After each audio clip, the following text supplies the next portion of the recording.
And we're on. Let's do it. Word! Welcome! We are coming at you live from the Peak. I am Max. And I'm Tony. And yeah, we're live streaming half of PeakD&D. The other half is, off busy being dads. I know. What's that all about? Lame. No, just kidding. Parenting is important. It Dads is. are important. But we decided we needed to live stream anyways to keep the schedules and stuff. So Yeah, why it's not? me and Tony. That's what you got tonight. I'm letting all the hair flow out too tonight. It's funny, man. So I was talking to you about my kick-ass day, but that kick-ass day has not involved a shower yet. And so I was like, ooh, I don't know. Oh, especially after riding all the powder too. Like that's some sweaty work, man. Dude, my my quads. Oh, I could only imagine. Not happy, but dude, I was like, it's funny because I was the first time I was back in that glade and. Oh yeah. I was just like, it's so fucking good. It's so fucking good. I went back for more. I was only anticipating being out for one run back there, but I was like, no, man, I gotta do another. I gotta do another. Yeah. And Nice. it was great, man. You and I have been back there. Been back there on subpar days, and it's still awesome. Dude, and there was, there was lots of fresh snow back there, and it was good, man. It was good. Nice. Yeah. So for anyone who wants to take a ski trip, come to Keystone, Colorado. Maybe we'll see how the snow is. You never know. But yeah, man. So other than that, yeah.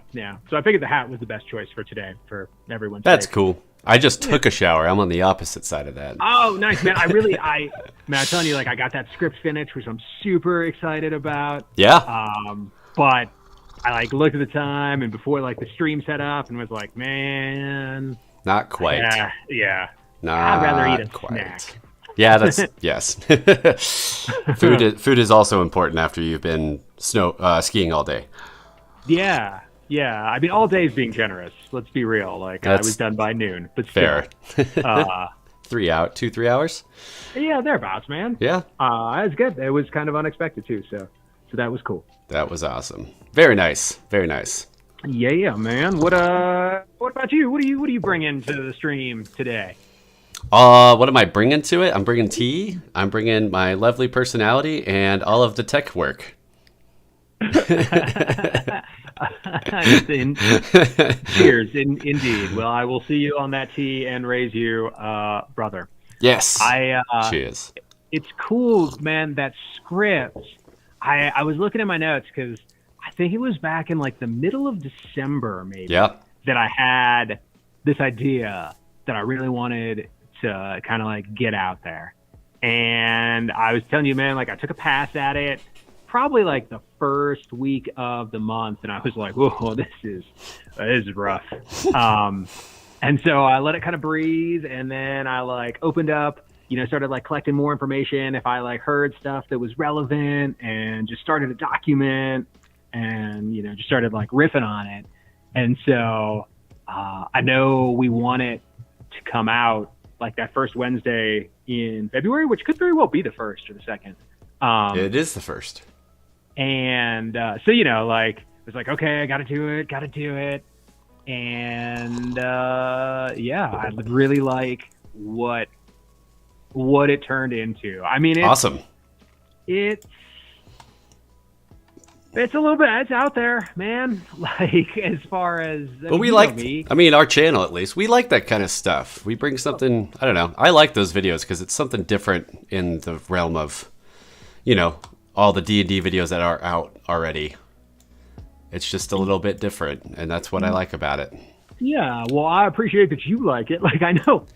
In the sense that we need to it. keep doing it, because to me, I think it'll catch on eventually, to be honest. Oh, yeah, People will find it. Results are so outside of our control. Yes, they are.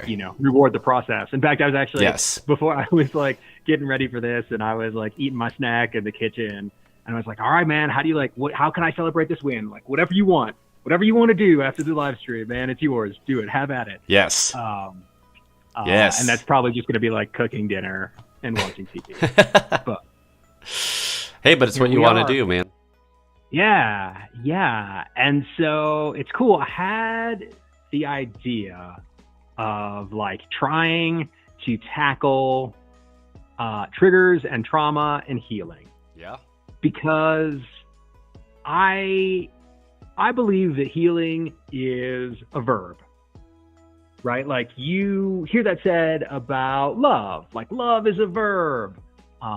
Yeah. And I think that is also true, right? Like love is an action you take. It's about like giving and receiving. And so similarly, I think that healing is also a verb. I think that balance is a verb. I think that closure is a verb. I think there's lots of these things that we think are still points Yeah. Oh, that yeah. We are think ongoing. grief is a Right. verb, Dude, through and through, man. There's a great line in a book and it happens a lot more. It happens daily. Grief happens daily.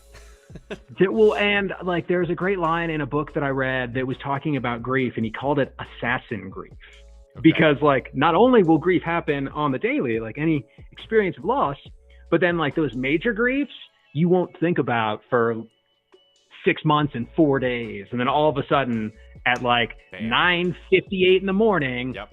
it's out of nowhere. It's just like, Mm-hmm. and you're right back Slaps in you it. in the face. Yeah. And so I kind of wanted to riff on all of that stuff through a Dungeons and Dragons I like lens. Because it's an action you take. It's a verb. You're doing something. Well, right, man. And I think that like, so, you know, a lot of it's about how like you are your party's cleric. Like Yep. no one is going to cast cure wounds on you. Like you have to do it yourself. And that also like the time to do that is when you are triggered. Like that is when you heal, because Yes. that is when you are facing an old pattern Yeah. and making a new choice. Yes. And so like I wrapped all of that No, into you don't heal your hit points when you're at full hit points. No, right. Yes. You Precisely. don't cast cure wounds on yourself when you have full hit points. You do that Exactly. when you're dying. That's a waste. And so like I talked about trauma and how that is like those are our wounds. And I talked about being triggered as being in combat. Yeah. And how like, and there's a lot there that I really like, because like normally No, I like when- where you're going with this. This is great. when There's we're a lot of triggered, crossover. thank you. Yeah, no, when we're triggered, right? Like that is personally when I am triggered, I feel like the most powerless person in the world. Right?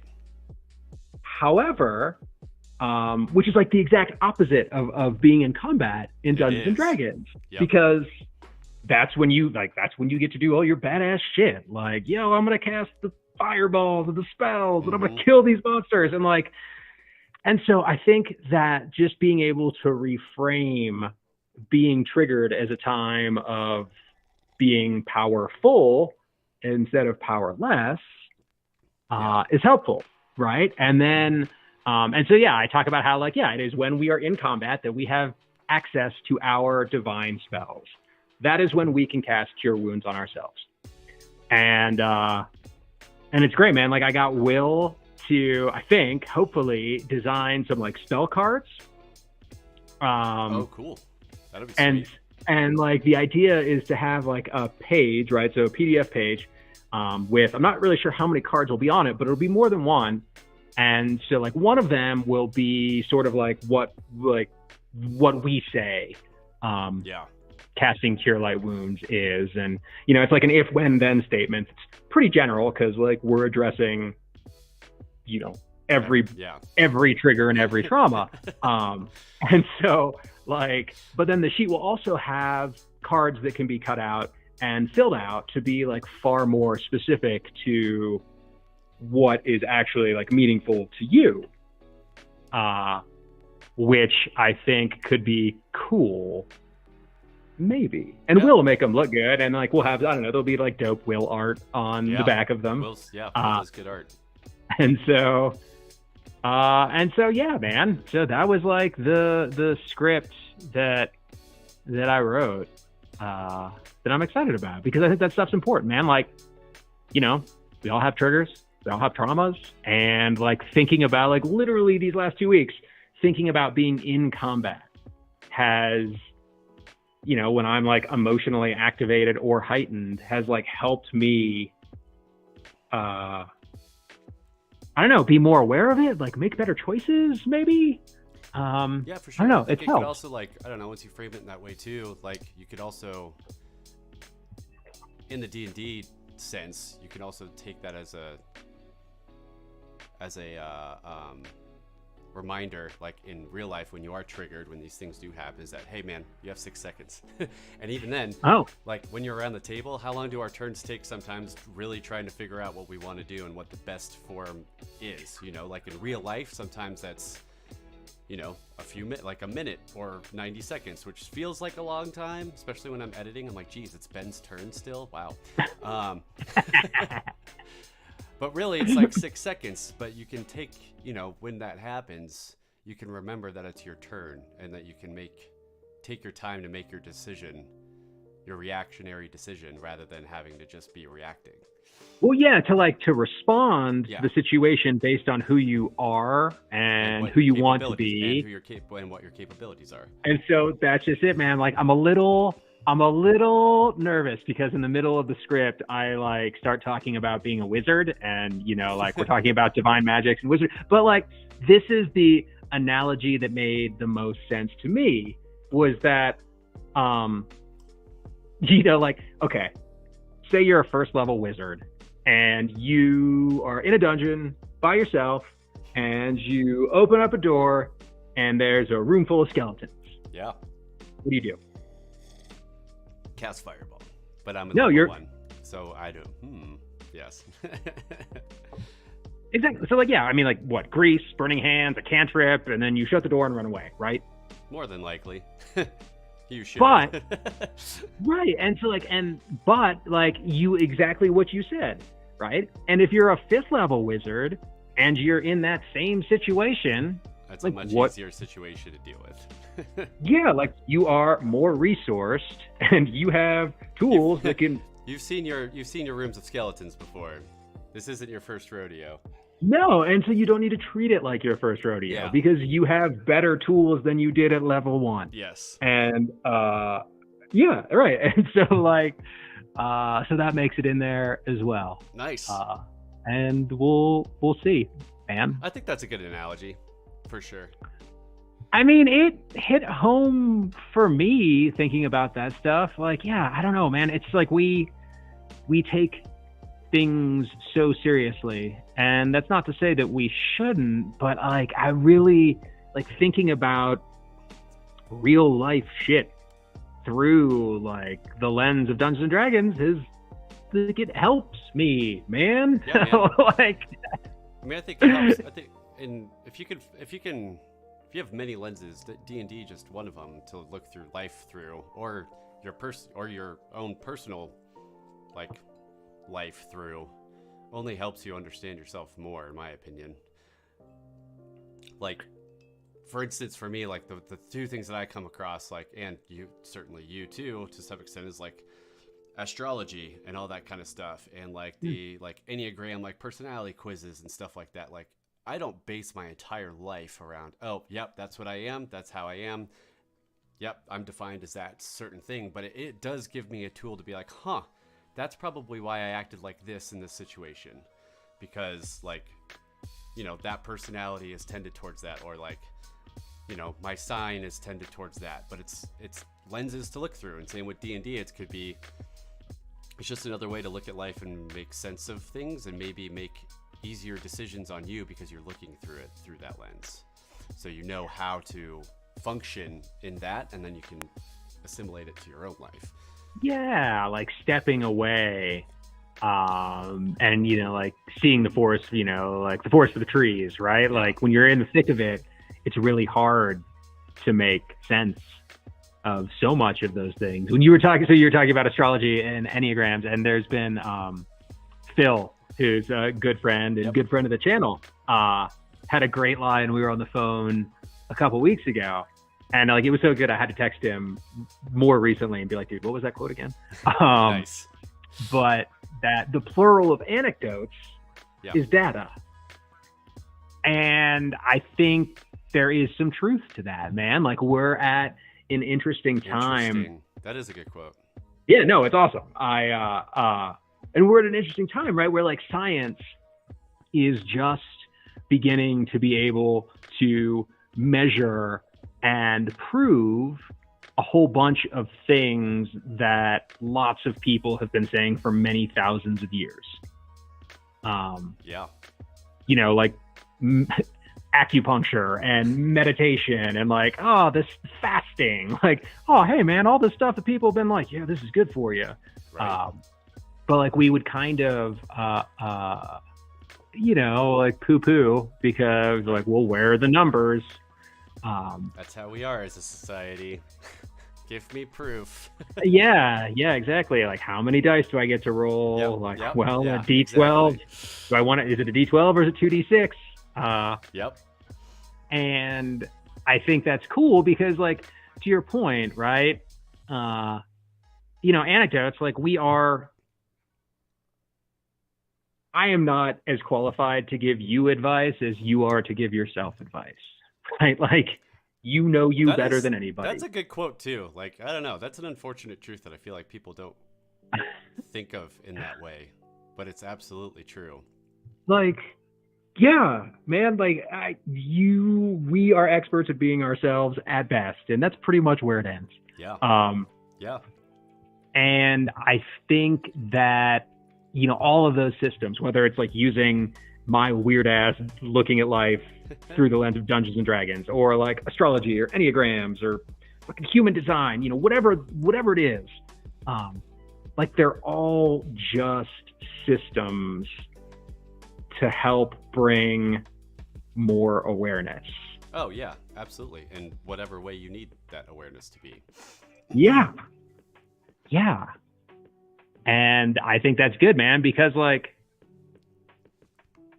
yeah, dude, like, because without it, right, the unexamined life, man, like our brain, like your brain doesn't want you to thrive. It just wants you to survive. Right. But like, that's true too. I would much rather thrive personally than just survive. Like, survival's kind of a low bar. Yeah, especially in this day and age when we have pretty much all of our survival things at our fingertips at this point, most of us. I was gonna say, yeah, certainly some of us. Yeah, no doubt, man. Food, shelter, water as it comes out of the. Yeah, right, exactly. The physiological basics, if you will, are at our fingertips. So we're not out hunting bison anymore in the fields so we can eat food. No, sir. No, sir. So we have all those things. Why shouldn't we thrive? Yeah, but like, you know, the world's a lot different than the one that our brain parts evolved in. That is the truth. And so, yeah, like, I don't know, it's just hard for our brains to remember, like, hey, we're level 5 wizards. We can cast that fireball in that room of skeletons. We don't have to just like firebolt and bolt. But like, we don't have to do this one at a time. Like, we could just take care of it in one fell swoop. Exactly. But then again, though, like dungeon delving etiquette, and depending on how big we think the dungeon is, or you think the dungeon is, do you really want to spend a spell slot now? Oh, believe me, like there's a bit in there about. That's what I figured. It's like, but that's the similar thing though. Like you were just saying, it's like our minds have a different view of the world, which is survivability, and that's almost when it kicks in. If like, very true. You shouldn't do this. You should not cast fireball and waste a 3rd level spell slot in the first room. Yeah, but our head, or like the logical world we live in, that we're like, yeah, that's literally the best thing in this scenario. There's 8 skeletons and it's going to kill all of them with one thing. I don't have to suffer through 10 rounds of combat to get through this. But for some reason, our mind likes to say, nope, don't waste that spell slot. Yeah, no, you're absolutely right, man. Like, and there's like some loss aversion in there, right? And some like scarcity, but like, what if we're gonna need? If we're gonna need it? What if we're gonna need it? And I mean, But that Yeah, comes down to okay. even parties too. You know what I mean? Like just adventuring, just at D&D level. Like always figuring out your resources and when you should use the thing, and why, and are we gonna need it later? Yeah. Oh, no, through and through, man. And I mean, I think both of you, like, I am certainly Gord. Was there ever a boss fight where Gord did not have at least one spell slot to Divine Smite? Yes, I always had one spell slot. I Which, saved the Divine Smite. exactly. And like, I am also very At least similar. one. Like, I wouldn't mind like using other stuff, but I was always like, I might, Helm might need one later. or I like, need to keep one for Helm. or like, dude, like, okay, when you're playing an RPG video game, like, Yeah. how many potions and scrolls do you have by the end of it? Oh, right. It's like you've maxed it out. You're You're like, why? Why do I have all this stuff? Yeah, because it's like I forget to use them, or you don't need them, or whatever it is. Yeah. But like that's the nice thing about like all of this, right? Because like in real life, if you're trying to make a new choice in the midst of triggering scenario when you are in combat, you don't have like a limited amount of fireballs. You can cast a fucking fireball every round if you want. True. Um, You just have to train your brain to do such things. Correct. But no, I'm with you, man. I'm notoriously bad in game about like, oh, I have this spell or ability that I can only use, once or twice a day. That would be really perfect and make this situation a lot easier. And I am, And for some reason, we're just like, but there's another room. and I'm not always the best at like pulling that trigger and being like, cool, yeah, let's use that resource here. Right? Yeah. Absolutely. That's what was crazy about our last dungeon that we went through, or that we're going through. I can't remember where 8 starts us out. But just like the trap dungeon. Like there's not a lot of where does 8 start us out? Different resource management than just like hordes of Gee, Tony, I don't know. 8 starts us out where you're throwing backpacks on squares and killing party members. That's me clapping.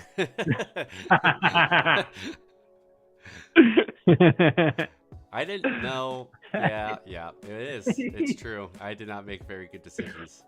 It's all right, man. It all worked out. It did. It all worked out. I was editing that too. It was pretty cringy when I was editing that. That's awesome. I was like, oh god, I did so bad. I made so many poor decisions. It's funny, man. Talking about like triggers and traumas, and like I can remember that moment around the table and being pissed. Oh yeah, I felt it. Oh, I'm sure. But I was like looking for, and like obviously I am very much aware of my inner responses into those situations. But I was kind of like looking at it to see how much of that gets caught on camera. So I feel like stuff. We'll see. I feel like a lot of the stuff that we talk about after the fact, or we're worried about that would make it on camera, usually doesn't. Even when I'm editing, like I don't really see that kind of like reactionary stuff. Like Ben, for instance, like when the Rose Up video, and like he had to like fix the computer, like. No, that's a great example. He was totally fine, but like in his head and like certainly at the table, I could feel it. And I know in his head, he was like, are you sure I didn't yell the F-bomb like 12 times out loud? I'm like, no, not at all, man. You just, you stayed quiet. We came back to you and you're like, nope, I pass. Nope, I pass. And it was totally fine. That, you make a very, very good point. And that is, it's interesting because you're absolutely right. Like, I very much remember the felt experience of that tech glitch in Rose Up with the timer on. With the timer on. And Real life timer. Watching it back, like, Ben looked cool as a cucumber. Yeah. A little flustered, but like, yeah, it was totally fine. Yeah, wild, man. I guess good job us for poker faces. Well, I mean, I think there's a psychology of like just like how we're more engaged too. Like there's cameras on us and we know that. So when things of that nature come up where we're pissed off for one reason, or something's not going our way, we're flustered or something like that, then I think we're able to kind of put that back and be like, yep, we're on camera. Like, yep, this is all, something of a performance, but it's also like, yeah, we're not just around your table and getting mad at each other. We know it's part of the game to make some mistakes and all that kind of stuff. And we're just like, this sucks. But at the same time, like, hey, we're next round. Yeah, but I think, so you are correct. But I don't know how much the camera has to do with it, man, because I was thinking about if what happened on that hallway of traps with the backpack, if that were to have happened at my table, like at this table, Yep. I don't think my response would have been like, it's not like I would have like knocked over drinks true. and been, what the fuck, like. Because I mean, we've been in campaigns where we've had problematic players for sure, and we're just like, all right, but we don't actually like outwardly do it, what I mean? So yeah, I mean, if anything, like maybe there'd be a snarky comment or yeah, but yeah, or similar to me too. Like I don't know, I'd say the first chapter that we're about to, that I've wrapped up editing, but that we're working towards ending the chapter for the next campaign, was like being in my own head of like talking too little and stuff. But when I edit back, I'm like, oh no, I talk a decent amount. When I do, it's good points, but in my head during the time, I just feel like I'm bumbling over everything and like not saying anything correctly, and or just not talking, like I'm just sitting there. But I'm like, oh, I do actually talk a good amount of. Well, there's a good example of that actually in episode 8 as well, when Ben barges through the door. Yeah, because you've edited it all. Yeah, because you and I both have watched it, so like we have a good sense. Yes. No, I can remember early on. I don't remember what episode. I remember the session though, because we were like addressing the gathered mob of people with pitchforks. Yeah. And like during the game, I like, without telling you, like pushed Mina Moreland forward because you're the diplomatic one. Apparently. And after the fact, you were like, dude. Yeah, well, hey man, but you got that smooth talking Underdark waves, my man. I'm trying. But you were like, dude, thank you. Like, yeah, Tony to Max said thank you for doing that to like force you to engage. Well, it was good for in-game too, because I feel like Triss is good at engaging, but doesn't really want to engage when she doesn't need to. Yeah. I mean, I try to like. It's tough because I think I am naturally better at persuade. Like I form persuasive arguments in my mind for like how we can get our way. Yes. But like I have like recently characters I've had have been good at deception. And so, which has been kind of fun, but like it comes down to a lot like, oh, well, if you're the, Jastian's the one who's got persuasion, like, dude, you try to talk him into the thing. Yeah. Like, there's a moment in the next couple episodes that I can't remember exactly what it was, but Nick allowed us to roll with advantage, but it was like something about deception, or I think what happened was Kane ended up trying to deceive, but you set up the whole like argument, and then Kane got the roll or something like that. It was like, gosh dang it, I was so close. But then Kane took it from me, like took the torch at the last second, and here we are. Mm-hmm. I forgot what we were talking about, what we were trying to get, but it was kind of funny. It was a funny moment. Oh, sweet. Well, perhaps it'll be short worthy. I look forward. I haven't got that far ahead, but I will. I can't remember what I look forward to episode it was, but it was in chapter 1. Okay. Yeah, and there's not that much left, right? Like, I was actually surprised. I thought it was more like, I thought it was a couple episodes longer, but God, the end episode for chapter 1 is awesome. I'm so excited. It's gonna be like? Whatever. Lame. I mean, you know why I'm saying that. But... I do. Being paralyzed sucks. It does. So it was like 11. Well, Yeah. chapter 1 ended 11. Okay. Yep, 11's the end That's of a chapter 1. solid. I mean, that's like 11 hours, Oh, 15 it's hours like a of season gameplay. it's a season of any, a season's worth like a TV show. Interesting. So, which is good. I like how Nick is trying to do that now too, to hopefully help our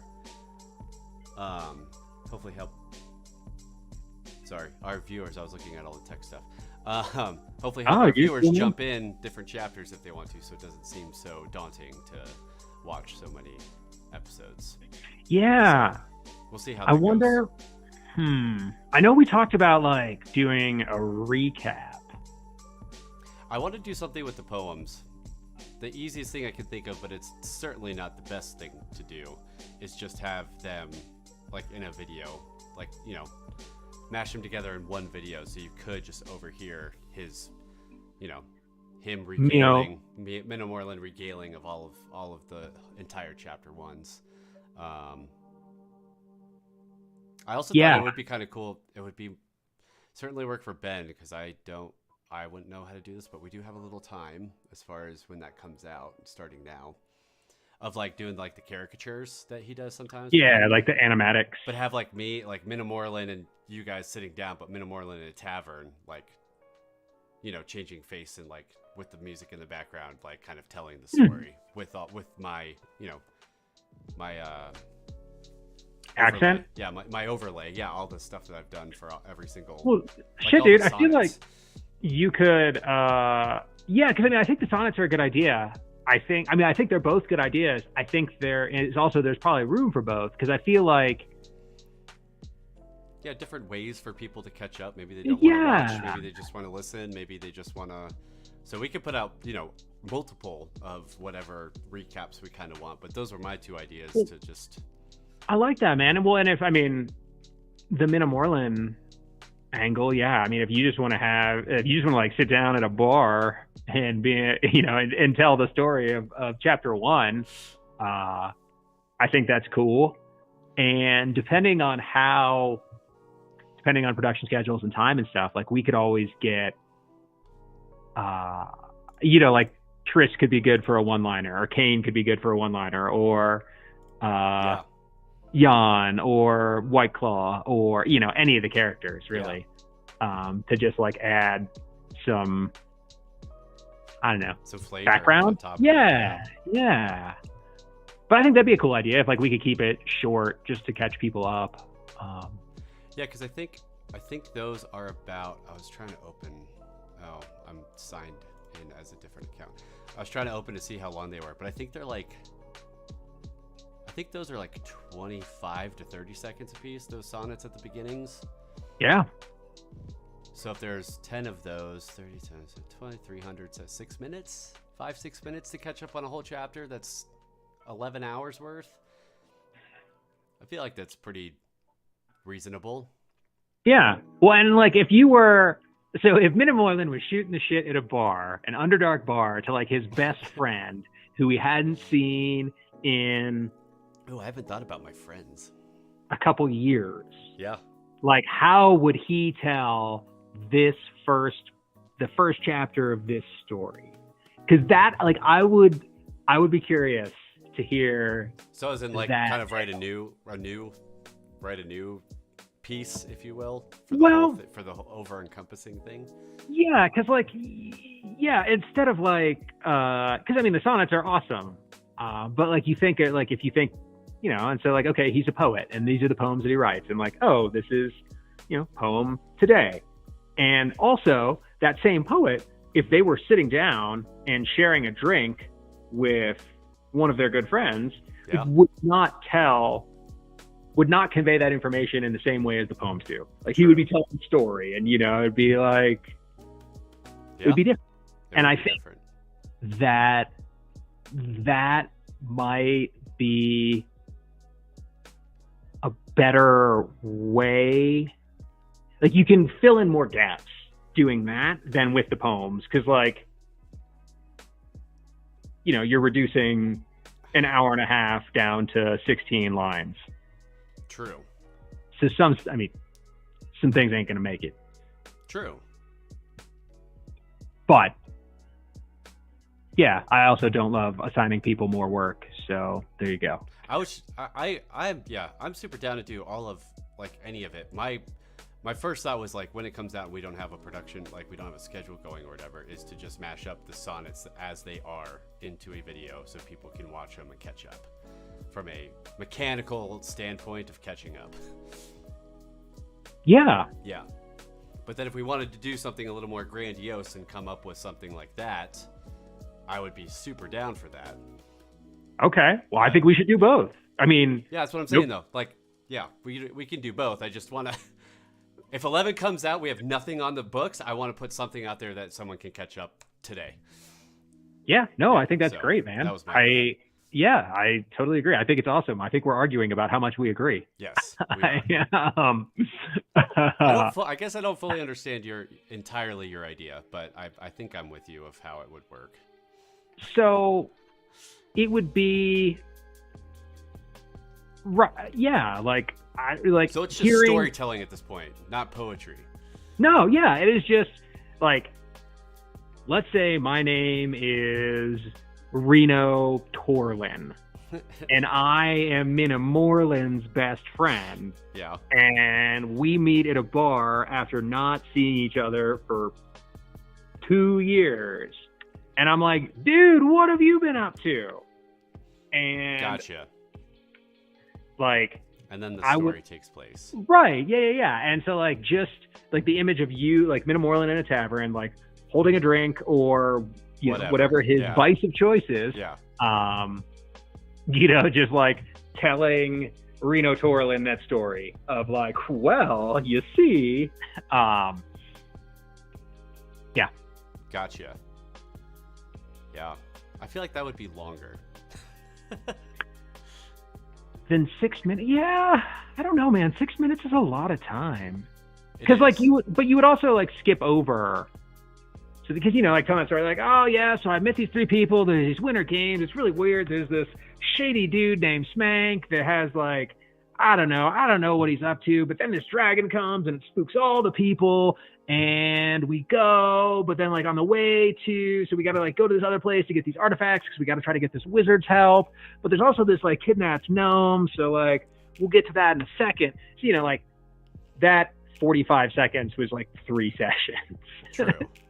True. So I think that like there would be some like, and I think that if you were to like overlap the poems and the storytelling, that there would be like gaps that get filled in by both. Yeah, that's true. And the storytelling would also, like, if we made sure to include names and places. Oh, I would need help writing that. Yeah. No, I got you. To me, that's almost like a Ben sketch / you D&D Ideas mashup of what that would be. Like, what do you mean? Like a script per se. Like, I feel like you guys would do a better job at doing that than I would. Interesting. Okay. Why do you say that? I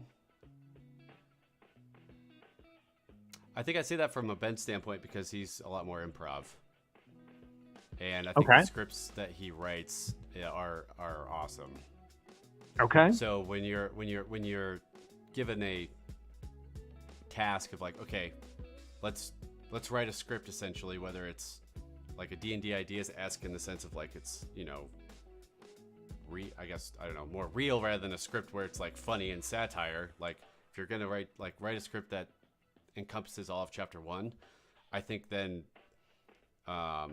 you know, Ben could have like, he would write it out in the sense of having those tidbits come in, like, oh, after this part, like now Smank is going to come in and say this line because it riffs off of that storyline. And I feel like it's almost a script-esque of that, like that sense of like, oh, this character's going to pop in for a line now, and now this character's going to pop in for a line now. You know what we could try? It would be a little bit more lengthy than what our gameplay sound checks normally are. Yeah. But we could just try to like do an in-character sound check where like, and instead of having Minna Moreland be like the image in the bar, it would be like the 3 of us with, you know, Dungeon Master Nick behind us or Pablo or whoever he wanted to be, or maybe like the various characters that he takes on would, pop up. Who knows? But then maybe like the three of us could just in real time improv that story of chapter 1. And I don't know, perhaps we could get the audio that way. Yeah, that's possible too. Yeah. Because there's just a lot that's happened. Well, that's why I think it would be, I think you're right. Absolutely. Yes. Like 11 hours, if we're being generous. Then obviously like 15, 15 hours. Yeah, no, for sure. That like we've all forgotten bits and pieces of. But that's what I think could be funny, because if like you're in the middle, because you're in the middle of saying something and Kane's like, well, that's not right. Yeah. And, and Trish would be like, now hold on a second, right? And like, we could, yeah. Now don't forget about that hallway. Yeah, like when you listen to when you listen to like a married couple tell a story, right? And like how they like. Oh, okay, yeah. I see what you mean. Yeah. Like that's not it, and Yeah. Yeah. Yeah, I think that's I think we could try that out for sure. Maybe a couple sessions. We can try have kind of 2 iterations of what that would be. Yeah. And see what comes out of both. I think my thought behind the idea though more so was like almost this would be after like the entire my thought is like this is Minamorland after the entire adventure has happened, and now he's like going on tour, and like it's more of a polished regaling, like he knows, it's kind of like fucking Beowulf. Yeah, like reciting his epic poem. Yeah, and he has more of a storytelling sense, which the sonnets I feel like do that better at the better than that, but I think there's a different path. Instead of just reciting all the sonnets, it's almost like taking all those and maybe mashing those up a little bit, or like, can now take 3 sonnets and make them into one kind of thing. Not a sonnet necessarily, but make them into one thing. So now you have slightly longer, but different format of what he would be. Because that's like my thought. Like he's like, let me tell you the tale of Tris Kane and Minamorland as they enter Bryn Shander. But it's like from, this is like his first set because it's chapter 1, but it's like a whole epic about like this is like his retirement, like it's already happened kind of thought. I like it. Thank you for the top billing. Yeah. I like that idea. I feel like I feel like it would be best done in hindsight. Much like you're talking, he's telling the story from retirement. Because like you think about, because then you can start putting in like foreshadowing and a little bit more than just like episode to episode. But that's where the sonnets kind of already are, but then like an expansion on that. Sure. Yeah. Sure, because like in theory, I think that's a good idea. I would love to see that come to happen. So maybe it could be like after 11 happens, if you were to write. Well, if you like do that too, and then we could write.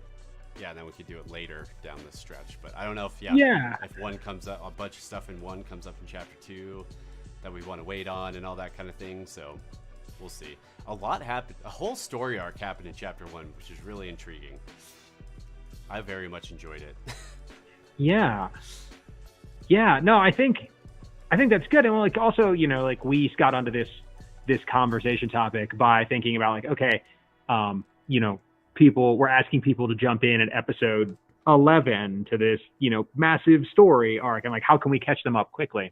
Yeah. And so I think, the chapter by chapter recaps, I think would be good, like a good way to do that. I think the sonnets, mashing those all up would be a good way to do that.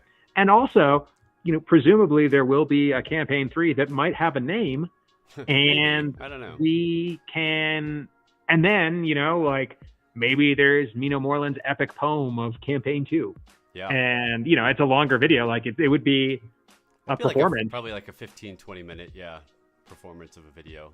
Yeah. Of like you reading poetry essentially. Yeah. But that 50 to 20 minutes is going to be a shitload faster than the what 100 some hours Definitely hundreds for sure. I don't. Well, Nick said it's going to be. I think he said 8 chapters. Yeah, level 1 to So, 20 though. But also, 8 chapters. He likes to go fast. So, 11. Yeah. So say 15. Yeah. 88 episodes, 90 episodes. Great. At like an hour. Yeah, we're pushing 1,000 hours. 20 apiece. Right? No. Is that math right? Yeah. No. 90 plus 90 hour. episodes. Plus an hour. Oh, it's 90 hours. For those who can do math. Yes. Which is still a lot longer than a 15-minute poem. That's 100 hours. We're probably getting 100 hours. Easily. I would imagine. Between 100 and 2, regardless. Yeah. Yes. Thousands of hours. Millions of hours.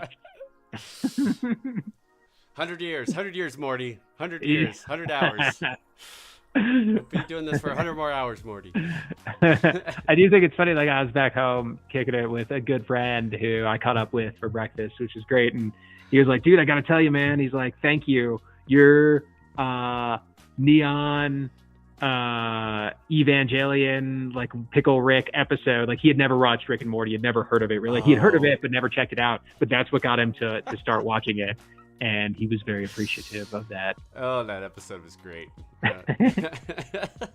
Phase Spider Galleon, I think is what we could. Yeah, that was hilarious. Chastian Pickle Ricked his way to save Gord from to the ethereal plane. And back. And Nick has certainly told us many a times that will never happen again. Yeah. I mean, he did roll a couple 20s, which is cool. He did. And granted with advantage, but still rolled 20s. Yeah, and it was like back to back, 2 or 3. I think one was like in the 20s, like after the adding, and then there was 2 20s. I feel like Nick was just like, man, I don't want to deal with this now. Like he had other plans, because that was a like random encounter. The ethereal plane, like he said, he's like, I would have figured something out, or like the stag would have helped me, or something like that would have come and like kicked me out of it somehow. But he's like, that could be probably where he was at too. Like, yeah, I don't want to deal with this right now. Yeah, exactly. I was excited for this. Sorry, you face spider your way there. Sure, yeah. You insert yourself in the face spider brain, and you figure out the travel gland and. What I hope is that gave some other DM somewhere a headache at their table, because someone watched us do it and then they tried to do it again. What do you mean I can't? What do you mean I can't? I saw these guys on the internet do it. It's fucked up. Yeah, exactly. I saw the guys on the internet do it, and I thought it was a great idea. Not everything you read on the internet or see on the internet is fun or true or worth taking into the real world. Or good ideas, to be fair. Good ideas. Yeah. True story. What? Huh? Oh, that's an interesting question. We have people in the chat, by the way. Oh shit! What's up, people? On my other screen, so I forgot. Oh, dude, and I apologize, man. Like, when Tony says he is the tech person, like, it is all him. Like, I have. Yeah, I'm like I do have a microphone and obviously cameras, but like, I am a child, and so if I have the stream pulled up, like, I will just be like and forget that, and so yeah. It is curious. I mean, I guess we haven't really talked about it even on our group text, but Jonathan Robinson wants to know if we're going to change our format or systems in response to the OGL debacle. So I went and played. Ben and his wife and I have this like many years spanning game of Gloomhaven that like every year in January we're like, oh, we're gonna make a concerted effort, and we've been doing good this year. Nice. And so Ben, I'm like, I literally am standing in their like foyer, like shoes on, gloves on, because it's like single digits outside, hat, coat, all the things, backpack. And Ben talks for like 10 minutes about this very question and all his ideas about it. And I'm just like sitting there. I'm like, okay, cool, man. Cool. Like, hands are sweating. And it's like, cool. And I was like, yeah, no, these are all great. These are all great ideas, man. We should totally talk about it. And like 10 minutes in, he's like, "Oh man, I just realized I've been talked your off. I should let you go." And I was like, "Yes, you should. Goodbye." And so I will say that I have not had any thoughts more than like, "Oh shit, do we need to change our name?" about it personally. I know Ben has had lots of thoughts, and I know that Ben always has lots of thoughts. He's like a puppy. He gets super excited by things. It's adorable. And I mean, as evidenced as our last week, man, like he put together this whole thing based on the OGL that no one is probably ever going to see because like it all got recanted, you know? We'll see. But yeah. But I mean, like he busted ass and did a whole bunch of last minute work for something that was really fucking cool. That like we, you know, pumped the brakes on. And so I'm curious, you know, and then Nick has been dealing with some real life things as well. So I can't speak to where his mind's at. Also true. Have you thought at all about it, Tony? Not really. Yeah, word. Yeah. I don't know. I'm still waiting for the dust to settle because it's still all up in the it's still all up in the air. Yeah. Of what exactly is going to happen. Oh, through and through. It is far more. And that's just it, man. Like the situation went from like seemingly lawful in that like everyone was like, yeah, this is how it's going to work, to like incredibly chaotic in the span of a couple weeks. Yeah. And it was nuts. Yeah. The one direction my mind is going is because of all this, it seems like a lot of people are throwing their hat into just publishing their own system. And a couple that was of those, something Ben mentioned. At least one of those is not our good friend, but our pretty solid acquaintance, Dungeon Coach. And possibly Luke. I don't know if I don't think Luke's doing anything in that. I think some of those come out and we like get in on the playtesting kind of side of things, and we end up liking something like that, then there could be an argument for in the future at some point we find something that we like better or suits us better, or from all of this new stuff that will probably be on the market in the next year, within the next year, or at least through playtesting. So. Yeah, I mean, I think it'll be super interesting to see what happens. We were already talking about like having a collaboration with the coach,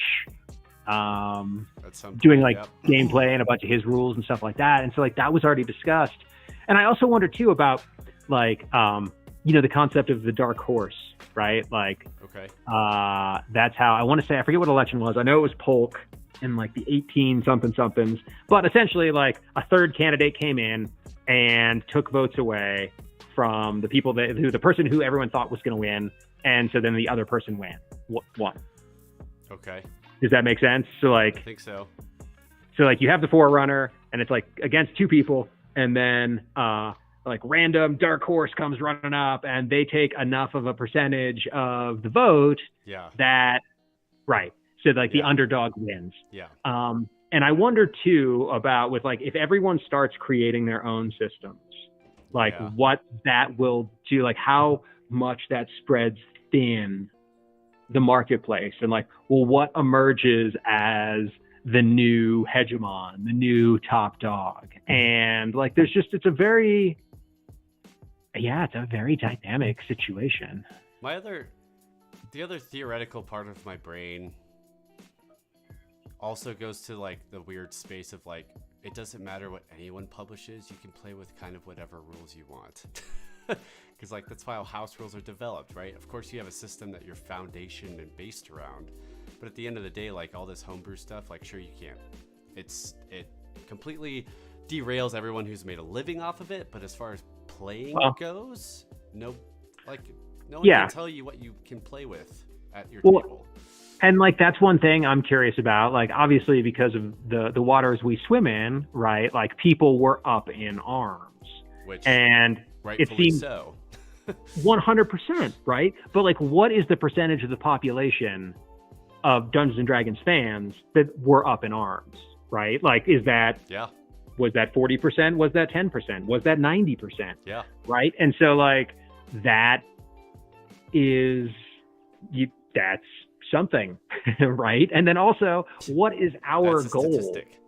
And yeah, I mean, that's information, right? Like, and then also, but like, what is our goal as a channel, as Max and Tony and Ben and Nick? Like, are we trying to make money off of being YouTubers in like the tabletop RPG space? Because like, that's something very different than like we're having fun and doing things, because then like we have to, you know, because like, okay, let's say Alan comes out with his system and it's fucking dope. I'm sure it will be. That dude is really smart and I like his ideas. Yes. But then like, how much like can his world and that system support more than one channel? Right. And like, yeah, I don't know, man. Yeah. It's going to be crazy. We'll see. Maybe. Or like we have we'll see what super short-term memories and nobody That's cares also the in truth. 2 months. Like, That's also the truth. I mean, it's entirely, that is not outside the realms of It's possibility. funny because I think we have short-term memories after the fact everything happens, but in the moment of things, we don't have. Like, we think it's going to last forever. Oh, So yeah. It's always I would a agree with that. juxtaposition that I think is always curious. Like, in the moment, you're like when you're sick or something like that, you're like, oh my God, I will never feel better. I'm never going to feel better. Like, and then like 3 days later, you're like, huh. Sure. You're Well, like, like, oh, yeah, I also knew it was only going to last 3 days, but like in the thick of it, you're just like, what is going on? It goes back to where we were at the beginning with like triggers and trauma and being in combat, right? And so like when you're in that heightened state of being triggered, like part of it too is that like focuses get narrowed, right? Yeah. And in the game, that's like things get broken down into rounds, and like you can only do certain things at certain times when it's your turn. But like in real life, you know, you get that like tunnel vision, like, oh my God, it's going to be like this forever. Yeah. Yeah. And that's like a facet of being triggered, I would say, being in combat. Absolutely. But then, yeah, the second it's over, we're like, what happened? Huh? What? Yeah, right. You're like, oh yeah, I can't Oh, well. cast Fireball. Weird. Crazy how that works. What? Word. Well, yeah, I mean, we've been streaming for an hour, and that's usually our shtick. So do we have any last words for after all of this? I mean, talk if of all there's kinds of things? if you would like rapid fire, if there are questions in the comments that we can rapid fire, I'm happy to do that. No, that was the only question from Jonathan Robinson, which thanks, sweet. man, Thanks, for Jonathan. hanging out and engaging. It's great. No, it's rad, man. Yeah, Cobalt Press is moving forward with their developing their game system. Absolutely. I heard Cobalt Press is. I haven't done a lot of things, but I know the name a lot, and I'm sure they're going to do a pretty good job. Like I can remember. Oh, dude, like I remember playing with some of their rules with Dr. Ben back in the day, Okay, and cool. being like solid. Yeah, having cool magic items and cool ideas. And I also heard that Cobalt, like there was like they were banding together with somebody else possibly to make their own system. So Yeah. I think it's going to be. Yeah, it's going to be like a cool creative explosion of, I don't know, man, maybe we just can test everything stuff. Like that's what we do. Who knows? Well, and Mr. Gore came on too. I recognize the name. Oh. Thanks for coming on, man. Yeah, what's up, Mr. Gore? Yeah, he doesn't think that how WotC messed up. People are going to forget that anytime soon. So.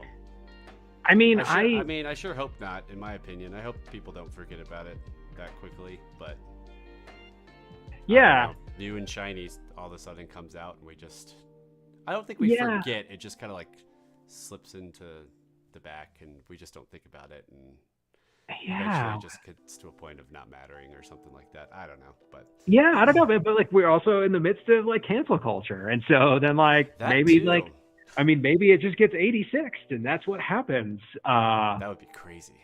Yeah, right. But I suppose like it's happened to other things and certainly like other people.